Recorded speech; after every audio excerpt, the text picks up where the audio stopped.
It is Friday, the 13th of February, 2026, and we are doing this LinkedIn Live. It's an ability for those that want to come in and ask some questions specific to clinical research. You can ask and get answers to your questions. If you are in the industry and wanting to go to another role, like you're a CRC, you want to get to the sponsor or CRO side, anything like that, definitely drop your questions in. If you want to kind of understand how to navigate this current market, that's a good question that I always get. How to structure your resume, any of those questions. Now, just a little bit about myself before we get started. I have been in the industry for 23 years.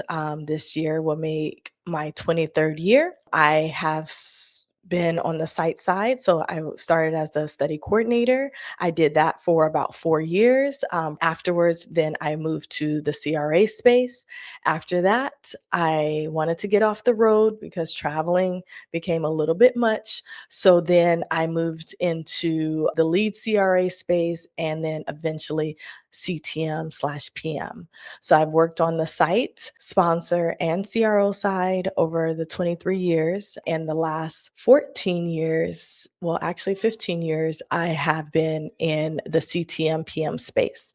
So that's a little bit about my background, which opens up, you may have questions for the site side, for working for a CRO, or working for a sponsor, working in the various roles, CRC, CRA, lead CRA, CTM/PM. If you have questions regarding any of those topics, feel free to ask because I have experience in those areas. First question we have: how do we think the CRA role will change because of AI? So, one of the things that I feel AI helps with is more of the administrative tasks that the CRAs have to do. So, maybe helping with the trip report, the action item follow up, those types of administrative tasks.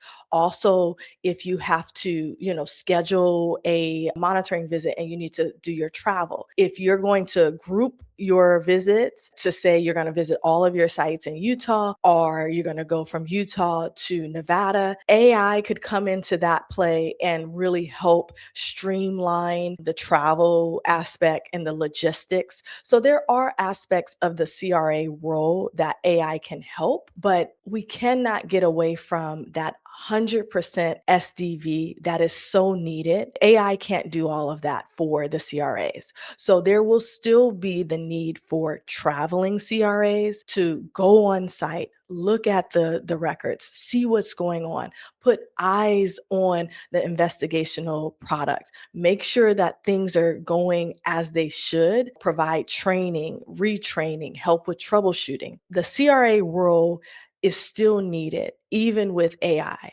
But there are some AI aspects that can help the CRA be more efficient. And I just recorded a video last night about an in-office day for the CRA and what that looks like. And it's so administrative. It's, sending out emails, it's following up on action items, looking within the EDC, doing your travel logistics, finishing up your trip reports. So there will be items in that, what I just named off, AI can help with. But going out to the site, I don't see that going away. We'll be in big trouble if we leave everything to AI to monitor these sites 100%. We'll be in big, big trouble. So we definitely need the CRAs. AI can help, but they're not going to be replacing them. Oh, great question. So thanks for that question. Really good. Angela, are there ever any entry level positions that do not require travel? Let's say yes, there are. So entry level, and actually, Angela, just to clarify, CRA, which is the most known traveling role, is not entry level. The entry level roles, they don't require travel just in general. Clinical research coordinator, research assistant, clinical trial assistant. Now, the only caveat that I would say, sometimes we have big meetings. So, as a CTA, you may be invited to a kickoff meeting when the project is kicking off way, way, way at the study start. That's a one time meeting where we would get together if the CTA is on the sponsor side or the CRO side. The sponsor and CRO are going to get together in a room at a kickoff meeting. The CTA may have to travel to that meeting depending if they're on the CRO side, they'll have to travel in. An investigators meeting, another meeting that happens at the end of study startup when the sites are being activated. That's another one-time meeting. So there are some one-time meetings that the CTA would need to travel to, but not every week traveling to different meetings. Now, the only caveat to that is the CTA position, sometimes it's hybrid. So you may be able to work at home for 2 days out of the week and have to be in the office 3 days of the week. That's just normal commuting to work. I'm not talking about that, but going to like outside meetings where you have to get on a plane every so often, the CTA does not do that often. It's only kickoff and investigators meeting. Same for the clinical research coordinator. They typically attend investigators meeting, and that's when their studies are starting off. So if you are in study startup for a lot of your projects at your research site, you may be traveling often because there's investigators meetings. But besides that, after those investigators meetings are done, you're not traveling in that CRC or research assistant role. If you're in regulatory at the site, you're not traveling. That's an entry level role as well. That is just a little insight on the travel requirements for some of those entry level roles. CTA, research assistant, CRC. They don't travel except those times I mentioned. On the other hand, CRAs, their expectation is to travel. And so typically CRAs need to be able to travel 2 to 3 days per week. Every week. That's the stark difference between those roles. So, great question because I know travel can be a good or bad thing for people. So it's always good to align yourself with the role and the travel expectations to make sure you don't have any surprises. Thank you for that question. Hi, Tiffany. What is the easiest way to get into the clinical operations department from TMF? So, first and foremost, you want to talk to your line manager. When we talk to our line manager, we talk about future goals. And usually you guys have, what is it, the career planning, goal setting every year, usually around the first quarter of the year. And it talks about what are your goals and aspirations for this year, for the next 3 years, for the next 5 years. That is where you can bring up that conversation of, hey, I'm thinking about wanting to get into clinical operations. A really good segue from TMF to clinical operations, the role to target is the CTA role, because the CTA role does a majority in the TMF, but then they also do meeting minutes, agendas. They also do communications with the sites, supporting the CRAs with vendor accesses, and sending out supplies and investigator site file. And then they're responsible for maintaining the TMF. So coming with TMF experience already helps you with half of the CTA role. The other half is something that you want to learn and do self-study on, so you are aware of what the CTA responsibilities are. But when you're talking to your line manager, talk about moving into the CTA role. That's a good stepping stone to other clinical operation roles. So come in, become a CTA, work the CTA role 2 to 3 years, you can consider moving to CRA. Come in, work the CTA role for 2 to 3 years, you can consider moving to CTM. So that is the entry level point from TMF, CTA. And one of the things that we do have coming up is an intro to the CTA mini course. So we're going into mini course series. We have a mini course on the CTM role, and the next to launch is the mini course for the CTA role. And that will give you an overview of the responsibilities of the CTA role so you can be aware and make sure that's a good fit for you. We'll also have an intro to the CRA role and an intro to the CRC role later in the year, but the CRC role is going to the site side. So look out for either the CTA or the CRA intro courses to really help give you some knowledge there. Yeah, great questions. Feel free if you already asked one and you have another follow-up question, drop it in. We have 45 minutes and we'll just answer as many questions as we have. A lot of people on LinkedIn, they reach out with various questions. They have questions about transition from one role to another. They have questions about their resume. They have questions about what they're hearing about the job market. So any of those are fair game. Feel free to asked about that as well. How about doing a PMP course? The one thing that I want to mention about PMP, it's the Project Management Professional course. There are PMPs or project managers in all industries: finance, construction, clinical research, human resources, accounting. There are project managers in lots and lots of areas.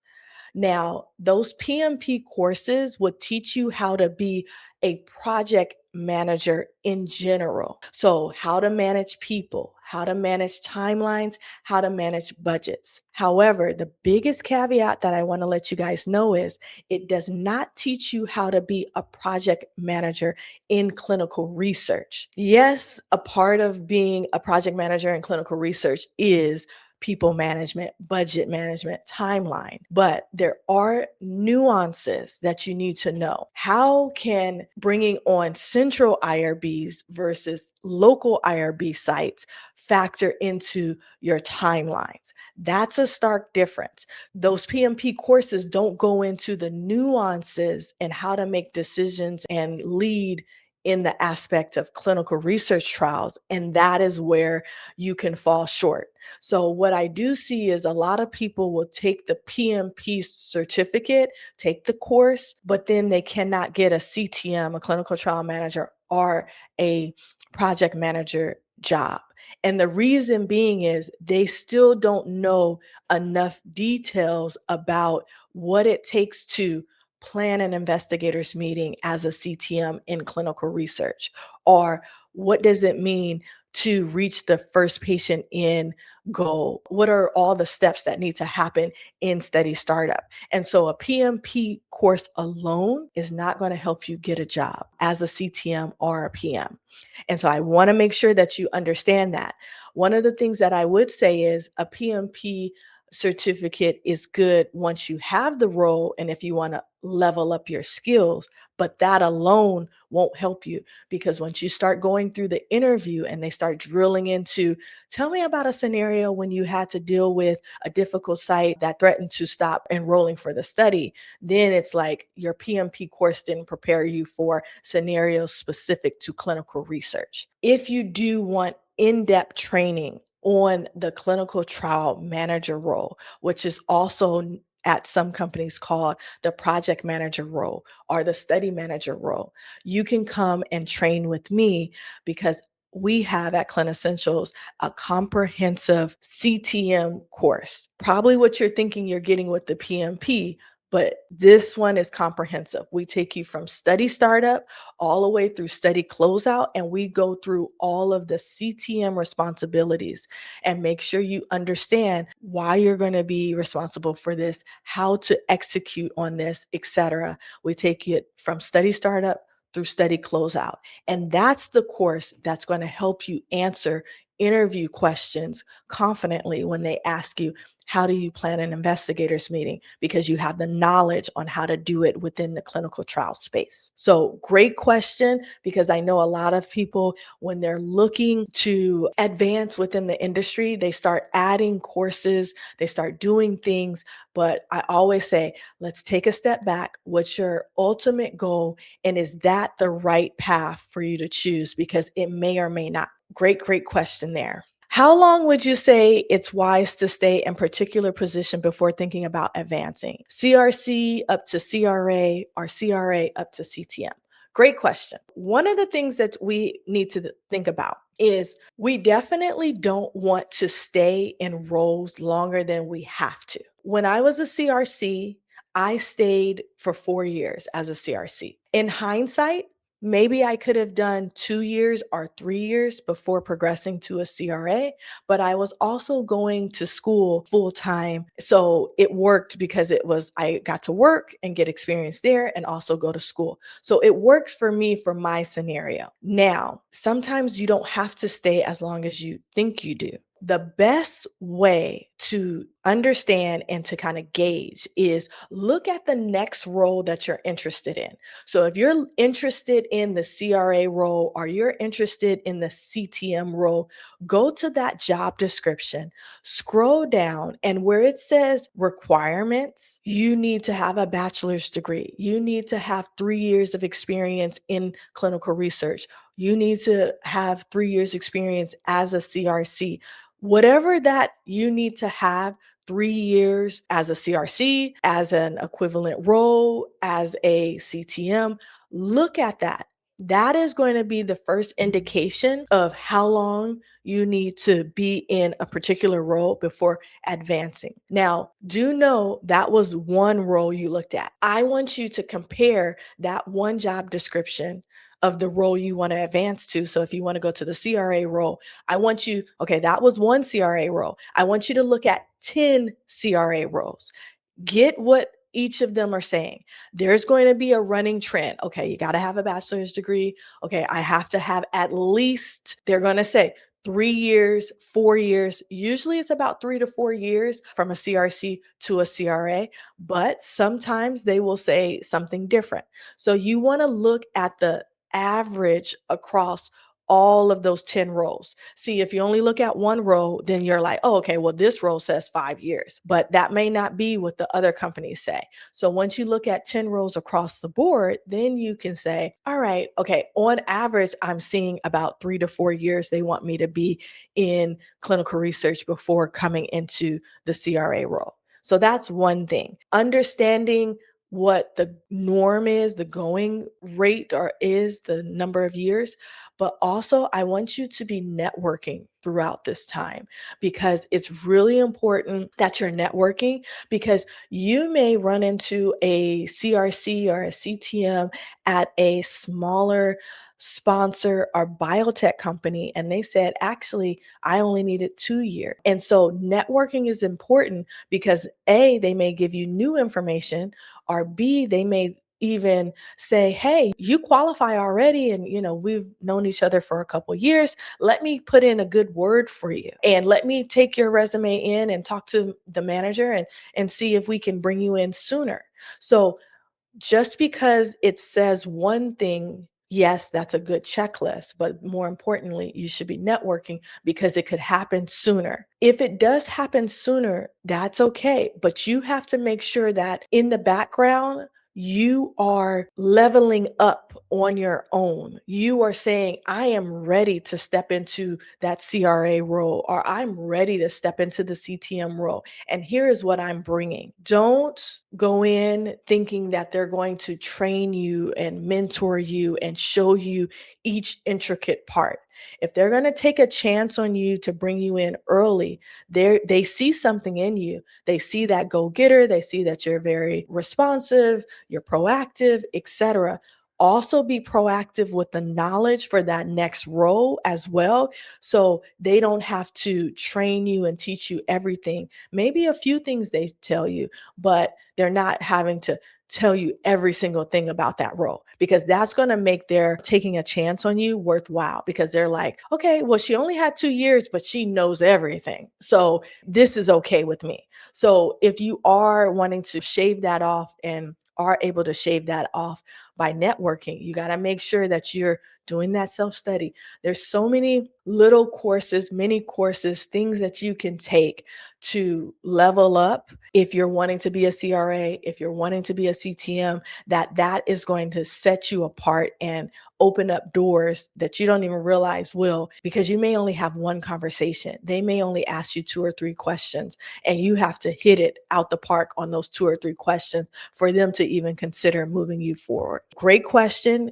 It's always good to strategize. And that is the way that I would maneuver if I had to go back and do it over again, I would not stay as long in some of the positions because I'm already looking at the next position I want to go to and looking at the job requirements as my checklist. What is the best way to get an interview for CTA? How to stand out? Your resume, 100%. Your resume, your resume, your resume. That's number one. Next is where you're applying. So many people that I talk to, they're like, oh, I'm applying at the big ones. Cineos, Icon, IQVIA, PPD, Par Excel, the big five. That's all they're applying to. I'm like, there's thousands of other companies out there. You're limiting your availability or your access and chances because you're only applying to those five. And if you're only applying to those five, I guarantee you 8 out of 10 others are only applying to those five. So the volume that are going to those five companies is outrageous. They're getting 1,000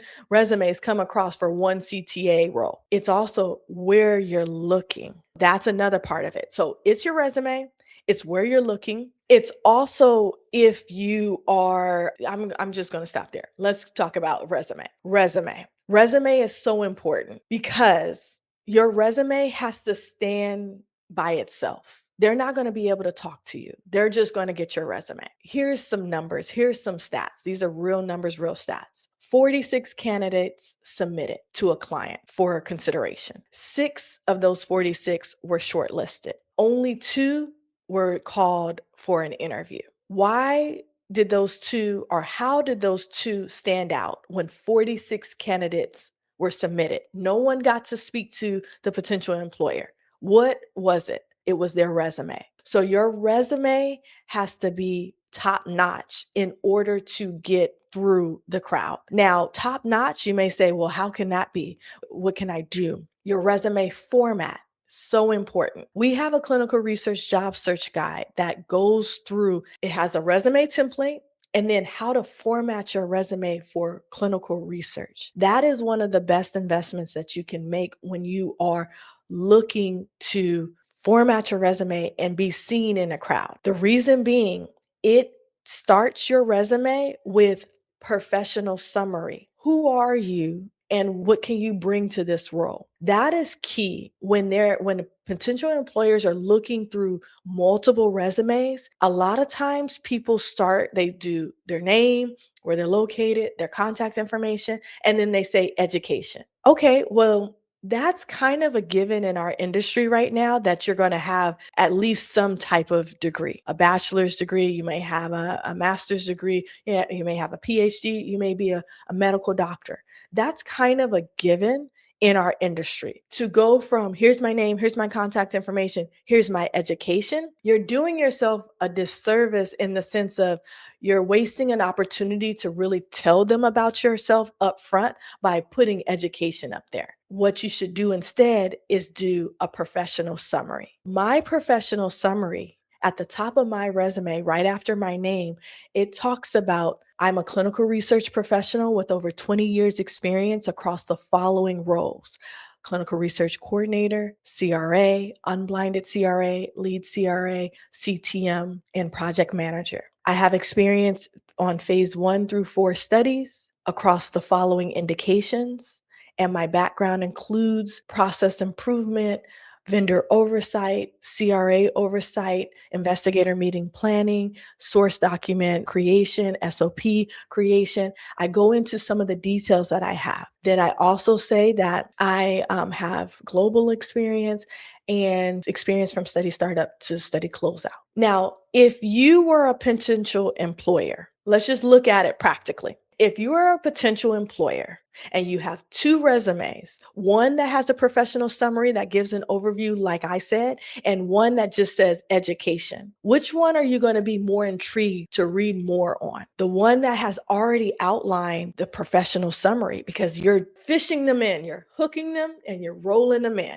They're like, wow, this person has a lot of experience over a lot of different projects, study startup, investigator meeting planning, vendor oversight. I want to read more. So you have to look at it as a potential employer. The job search guide could be very helpful if you are feeling you're not getting through your resumes not getting noticed because it's usually the resume. Now, once you have an optimized resume, then you can start applying to companies outside of the big five and start maneuvering through those ATS systems. So it's important, a resume.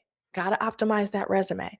And it's not just the professional summary, it's other tidbits that would need to be added to your resume as well to make it stand out. So the professional summary alone, that's a good start. But here's another thing.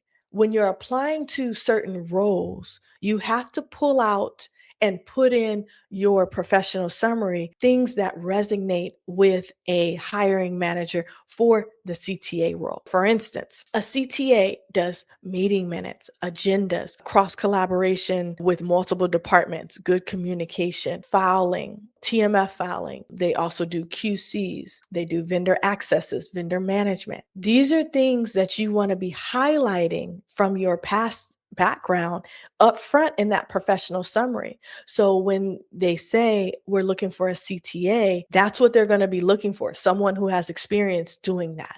So there's a lot of strategy about how to set up your resume. And that's first and foremost. Resume should be optimized before applying because you could be applying to roles that you are perfect for in theory, but your resume doesn't align and the potential employer, they can't see it. So they go to the next one. It's very important because you may have one or two chances to be seen and to make it to the next stage on a perfect alignment. But if your resume is not there, you may not even get the call to explain and to further clarify. They just move on to the next person. Job search guide, I would definitely recommend that to optimize your resume. It also even goes on to talk about networking and strategies for finding jobs and also like making sure that the jobs you're applying for are a good fit as your next step. So it's a lot of different strategies specific for clinical research that should be taken into account. Really good question.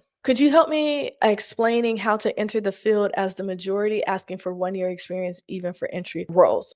The reason why they're asking for some type of experience is because our industry is a fast moving industry. When you get in, there's already three things that they had set aside waiting for you to go on day one. So even though it's entry level, they want you to be coming in ready to go. There's not a lot of training that you're going to get. Yes, they'll give you some small training about, this is some nuances to our site. This is what we would like you to do, how we would like you to do it. We're electronic site versus paper. There's some nuances that they'll give you, but training you on the basics of clinical research, they don't have the time to do it. So how you can enter, how you can prepare yourself is first, let's take a step back. You want to prepare yourself with learning about good clinical practice. Those are our rules for our industry. So you need to understand our rules. We can't use whiteout in clinical research. It's a big no-no. We have to line through initial and date and put the correction above or below in a clear manner. We can't white out the original entry and replace it with something else. That's a big no-no. Somebody coming into our industry, they may not realize that. That's why you have to start with the foundation, good clinical practice. Then the next thing to learn about is informed consent process, working with patients, why we have IRBs, the acronyms. There's about 50 acronyms that we use all the time. PI, sub-I, study coordinator, CRC, study coordinator, CRC are the same thing. 1572, AE, SAE, AE of special interest, FDF. Take the time to learn all those acronyms. What is the ICF? Who's the FDA? All of these things are like the basic knowledge. When you go in, you're already coming with a wealth of information. So that's first and foremost, you have to learn about our industry. Entry level does not mean I'm just coming over, teach me everything. No, you have to have a base. You have to know something before coming into our industry. What's the difference between phase 1, phase 2, phase 3, phase 4? What is study startup, study maintenance, closeout? What does that look like? What is the TMF? How does that differ from the ISF? All of these things are basic. So that's first and foremost to get some knowledge. Then from there, again, let's look at, okay, that was one role that asked for at least 1 year experience. Look at 10 different roles. There's going to be at least 5 out of those 10 that will accept someone without prior experience.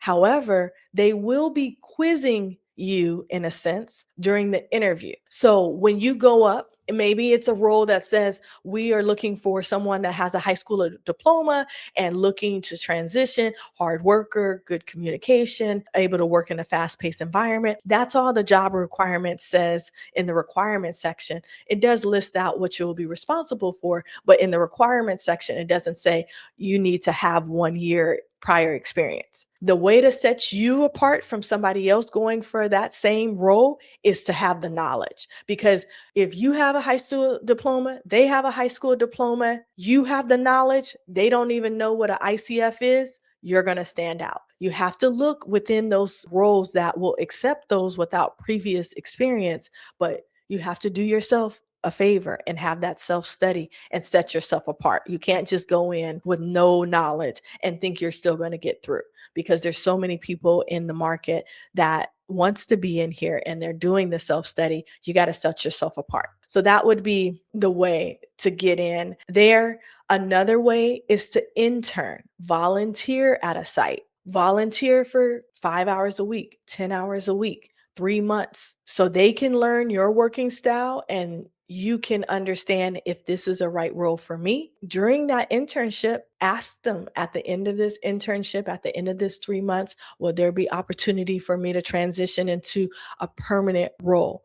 And see what they say. If that's the case, that could be your way in to get some experience, even if it doesn't turn into a permanent role at the end of the 3 months. That's 3 months more of experience than you had than if you were just applying from the outside. So it may still be a good opportunity to take. And so these are things that you have to weigh in your career decisions. You have people like me and others on LinkedIn that are willing to help guide you if you reach out. So feel free to reach out if you have other questions. How about Novartis courses on Coursera? It depends on what the topic is. If they're free, if it's something that you can take, like good clinical practice or learning about clinical research, what's the difference between the different phases, etc. If they're free courses and it's building your knowledge bank, yes, take those and put them on your resume under courses and certificates. Anything is going to be better than nothing, especially if it's free. Now, do know though,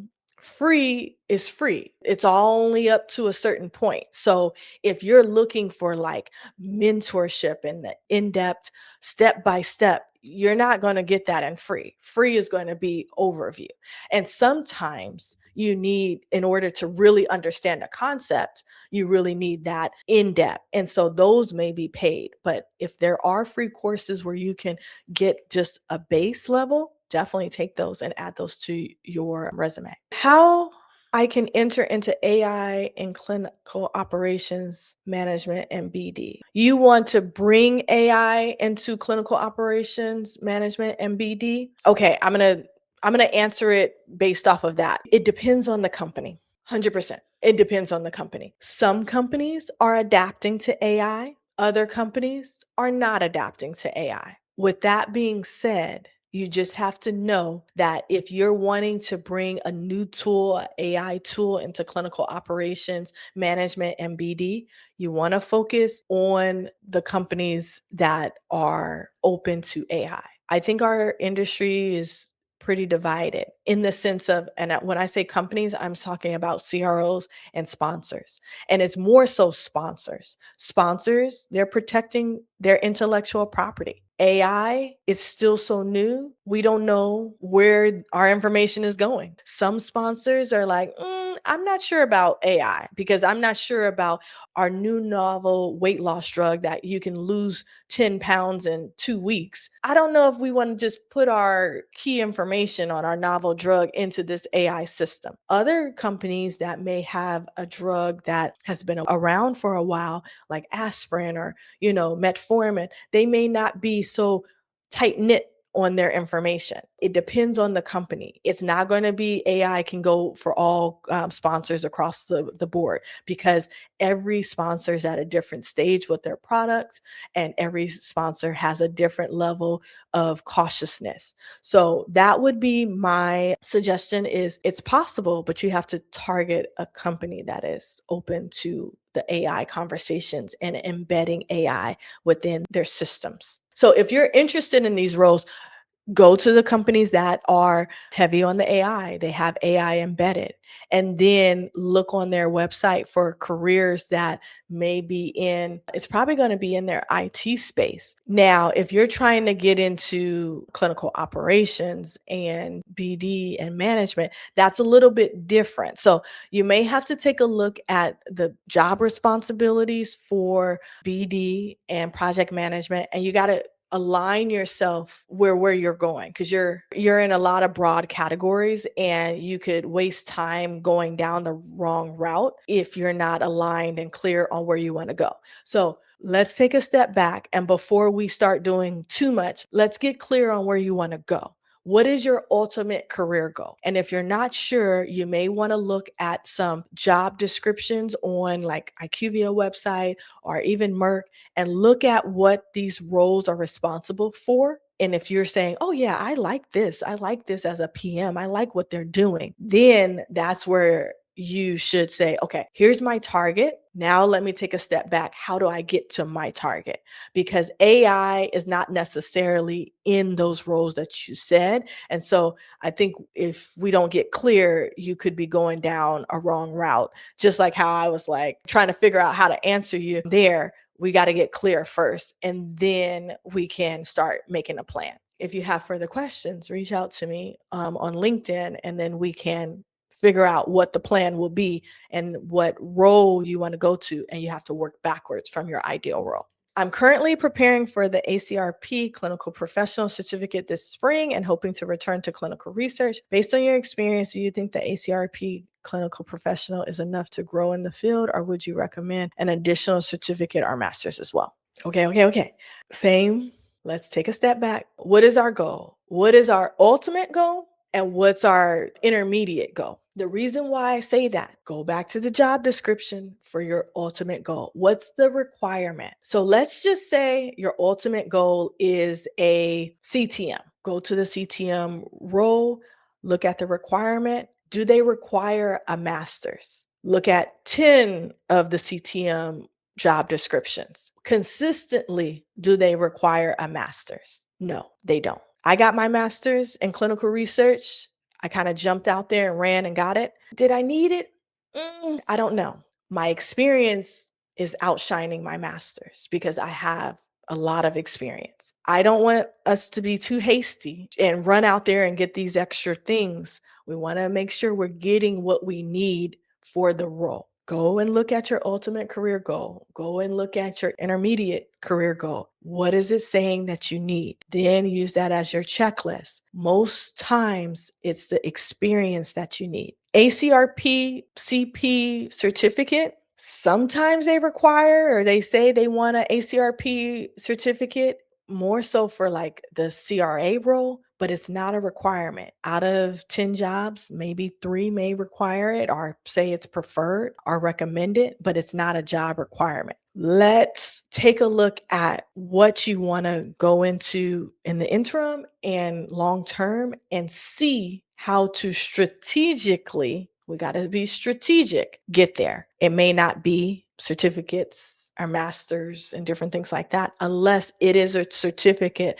that is specifically for that role, like a CTM course or a CRA course or a CTA course. Those things could help, but just a general master's, it may not be. So feel free to reach out to me because I definitely want to help guide there. And that's something that I see. I saw one time a person that had 2 degrees, a master, and was working on the PhD and was having a hard time getting a role within clinical research. So just because you have all these extra credentials doesn't mean that you're going to be able to get a role. Experience is going to trump it. So if I would say anything, I would say try to get as much experience as possible. That's going to stand out versus the extra degrees, or get the degrees after while you're getting the experience. But don't wait and get all these degrees and then try to get the experience, because you're missing the boat there. So does taking certification from good reputational institutions would replace the 1 year? No, not the certificate alone is not going to replace. And that's why I say those sites that are asking for 1 year, they have a reason for asking for 1 year. It's because they want you to hit the ground running as soon as you get in there. But not all sites are like that. There are other sites that you should be considering, or you may also need to consider different roles. Regulatory role, like a regulatory assistant at the site, or a research assistant, or you may be doing recruitment. There's other roles that you can do on the site level. Maybe the CRCs in your area, they're requiring 1 year. So take it a step down. What are some ancillary roles that I can do that don't require a year? Because having the requirement of 1 year on the site level, that's not the norm. You can get in entry level if you know your information, but that may be the sites you're looking at. I want you to expand your search. I want you to, go wider. Look at 10 different roles in your area for the CRC role. Are all 10 of them asking for that? I doubt. So let's look at it. Take the search a little bit wider. And if you can't get in at the CRC role, go down to research assistant, go over to regulatory, go to recruitment, look at a lot of other roles. We have an intro to clinical research ebook. It has an umbrella of the key players in clinical research. It talks about the key players on the sponsor side. It lists out job titles. It talks about the key players at the CRO side, the job titles. It talks about the key players at the site side. So what you're honing in on right now is probably the CRC role, but there's other key players at the site side that you can get in. You just need to get in, get your foot through the door, and then you can work your way up eventually. So it's about strategy I'm seeing on your side there.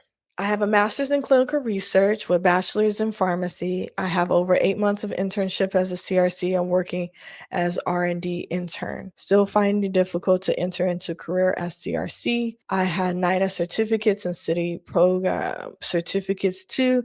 And also please let me know how to develop interview skills too. Okay. Resume is where I would say focusing. You have all of the degrees and the certificates right now. The resume, how is it coming across? Interview is something, and I have a question about that. Have you interviewed? And if you did, do you feel like you said something that wasn't the right response? Because if so, we need to look at that question and look at those scenarios and what was asked and how you replied, because we need to fine tune that. Resume is something that I would say, and I know we've been chatting here on LinkedIn. So resume and looking at the interview questions and how you responded and how we can do that and what to say moving forward. Because if you got an interview, that is an indication that your resume is at least good enough for them to see the bigger picture. That's a good sign. So the resume may not need quite as much tweaking. It could be the interview skills. And that one, it's very important to make sure that the responses to the questions are in line with what they're looking for that role. So if they are saying, how would you prioritize your day as a CRC? Patient safety, any kind of patient safety issues, if there was a SAE that was reported, if there was an investigational product that was out of temperature range, that's patient safety. So you have to frame your responses for the role that you're applying for. So I would say two things. We have an interview series where there's a series of videos that you can watch on interview tips for clinical research, or I would say you probably could benefit from booking a one-on-one with either myself or someone else that has 15 plus years experience to do a mock interview and go through the interview questions that you received. And then we listen to the responses and then we tweak them based off of what you said and how you said it, and we'll say, well, you're applying for the CRC role. This would be a better response when they ask you for how would you prioritize your day, because it's talking about the CRC role. So that may be something as next steps I would suggest for you, just so you have the credentials and you even have the internship. I would also say, where are you applying to? Broaden your search. That could be another way to be successful. So all of those, great. These are good questions. All right, let's see. Let's try to get through a few more. Can you explain the CTA? Is it associate or assistant, and are they different terms or the same? Oh, great question. So the clinical trial assistant is the CTA, not to be confused for a clinical trial agreement, which is a contract. So acronyms in our industry, but it's different than the clinical research associate, which is the CRA. So let's talk about the CTA, the clinical trial assistant, and the CRA, the clinical research associate. The clinical research associate, think of them as an auditor. They are going out to the sites to audit what is being collected on the study data, to make sure the study data is sound. So that's the one that's traveling. The CRA is traveling to various sites. They may be assigned 10 to 15 sites on one protocol. So they're rotating amongst those 10 to 15 sites every 4 to 6 weeks to make sure that those sites are collecting the data as they should. The CTA is an admin support to the team. They sit and they work very closely with the CTM, the clinical trial manager, or the PM. And then they also work with the CRA. When the CRA is traveling, they provide support for the CRA as well. So the CTA, they do meeting minutes, they do agendas, they do ETMF maintenance, filing, and QCing. They do mass communications. They help with accesses. They send out supplies. They send out binders. So that's the difference between the two. Yeah, CTA, clinical trial assistant, CRA, clinical research associate. And sometimes you'll have companies that have a few little tweaks. They'll merge that in, but you got to look at the job description. If the job description is what I just said, auditing, CRA, support, CTA. So that's the biggest way to tell the difference. Hi, I have and done master's in clinical research, specializing in regulatory clinical trials, and have 6 months of internship at Sun Pharmaceutical, and currently working as a trainee CTA. Is whether I should stick to. Oh, you're okay. So you are going in the right direction. You've done your master's, 6 months of internship at Sun Pharmaceuticals, and currently working as a trainee CTA. So CTA, let me give you a visual. You have the site side. On the site side, you have the PI, the principal investigator, and the sub-investigator.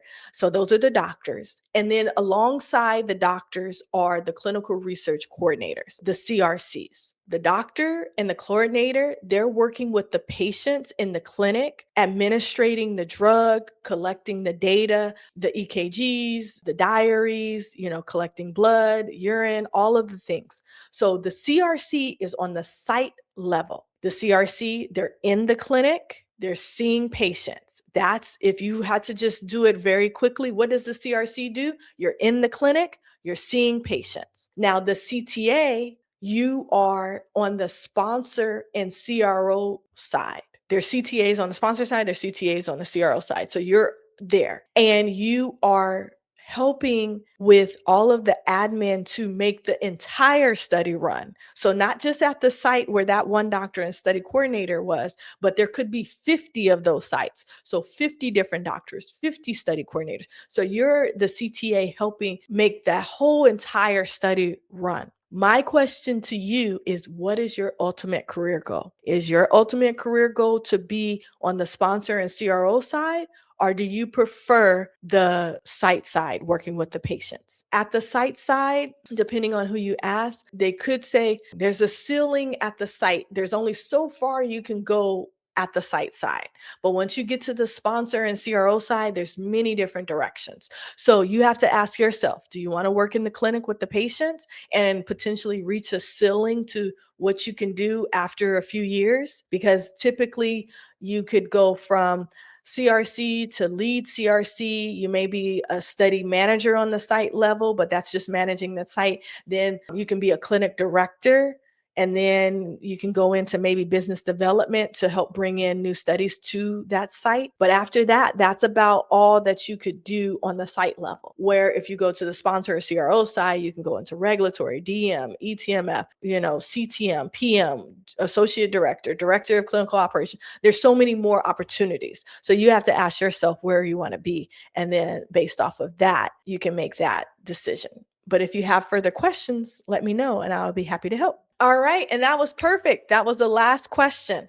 So I hope everyone enjoyed this session and, stay tuned for other sessions like this where you can just learn about whatever your question may be. I love to give back now that I'm 23 years in. I like to spend this time helping those that are coming behind me so you are prepared and you're asking the right questions and you're thinking about it with your ultimate goal in mind. So feel free to connect with me on LinkedIn if we're not already connected. We have a YouTube channel at ClinEssentials with a lot of great videos, just like how I'm explaining things. Those videos, some of them are short, some of them are longer, explaining. We have ebooks, an intro to clinical research, a job search guide, and then we have courses. We have the comprehensive CTM course. We also have mini courses on the CTM role, and then to launch this year on the CTA role, the CRC role, and the CRA role. So lots of resources. Plus, we have blogs on our website and free templates that you can download as well. So be sure to go over to that ClinEssentials.com website so you can get all the free tools.